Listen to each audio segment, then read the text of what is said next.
Hi everyone, my name is Benjamin Byrne. I'm a proud Singaporean boy, born and raised, and I'm a content creator. How was it like growing up in Singapore? Honestly, I wouldn't say it's too uncomfortable. Yeah, I really had a great time actually experiencing what it means to be Singaporean, multiracial, multicultural, especially in the schools I went to. And yeah, I would say it shaped up a lot of who I am today as a Singaporean, as a proud Singaporean. I think growing up, I was definitely put on that path, or was like guided to that path of like how to live a Singaporean life, be it successful. A lot of rules, a certain way, societal norms to be accepted. Definitely, I was guided, but I wouldn't say I was very pressured by my family. But there were expectations. But yes, not so much of a pressure. Yeah. What were they expecting? Oh, you have to get a very, very good job, earn a lot of money,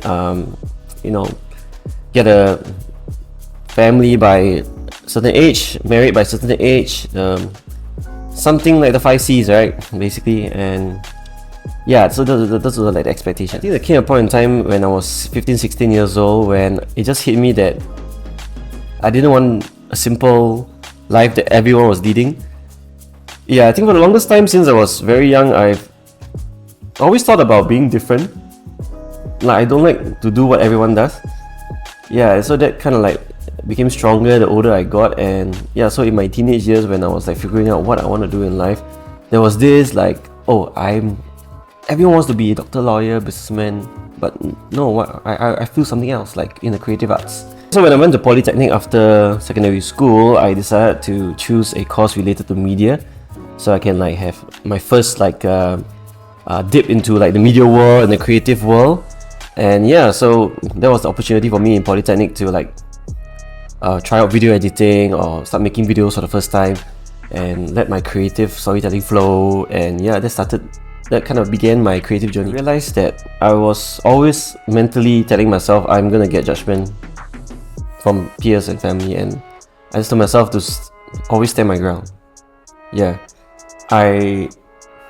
Now looking back, I can't really remember why or how I came to that conclusion, but I all I know is that I was ready for anyone to say anything. I was like, no, this is what I love to do, I want to do it. Yeah, it was quite a stubborn kind of character, and I kind of like, quite fierce for a 16, 17 year old boy.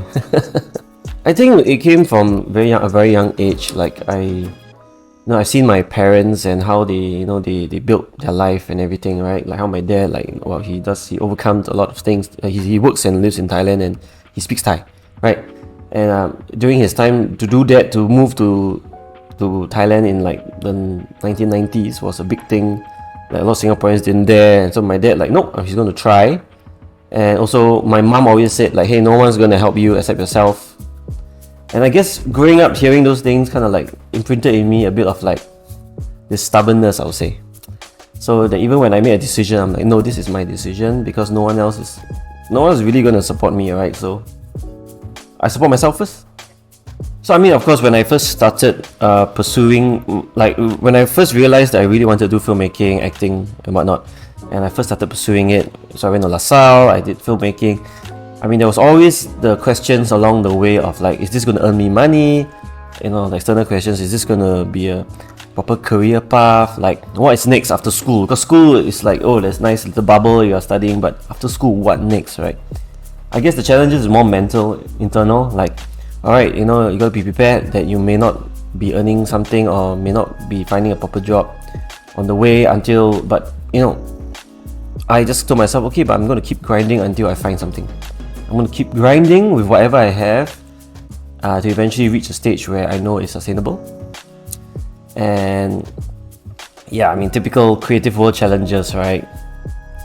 So yeah, and it's been crazy enough, like I think more than 15 years since I took the leap into this creative. Yeah, so this is very interesting.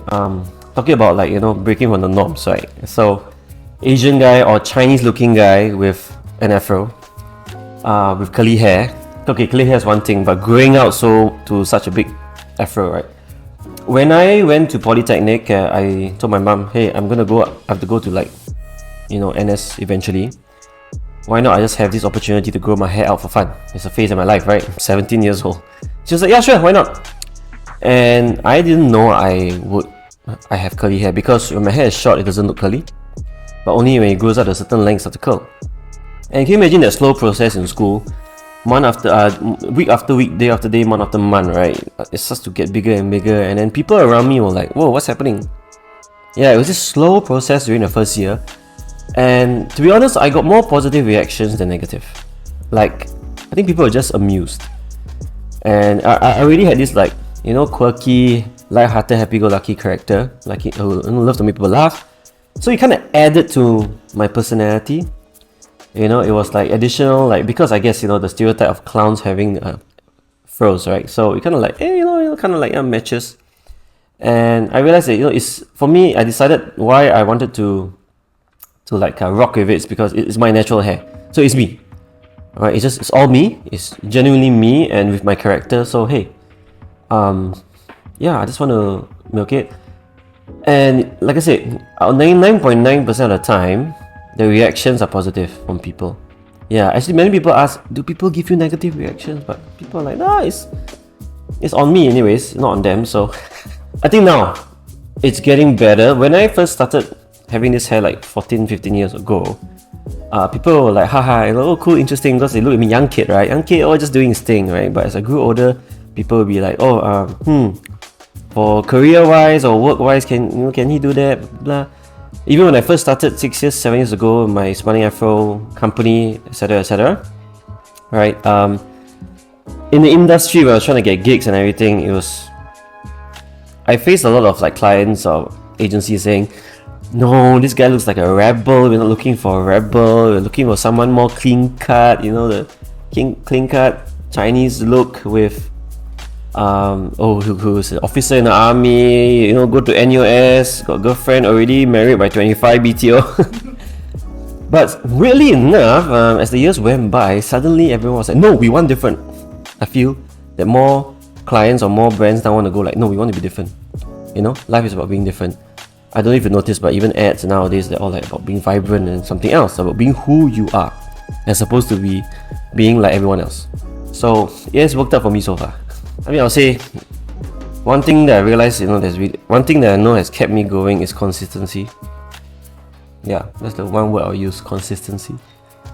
Like, when I started deciding what I wanted to do, I just knew I had to keep going as a creative, like keep churning out ideas and making and creating things, right?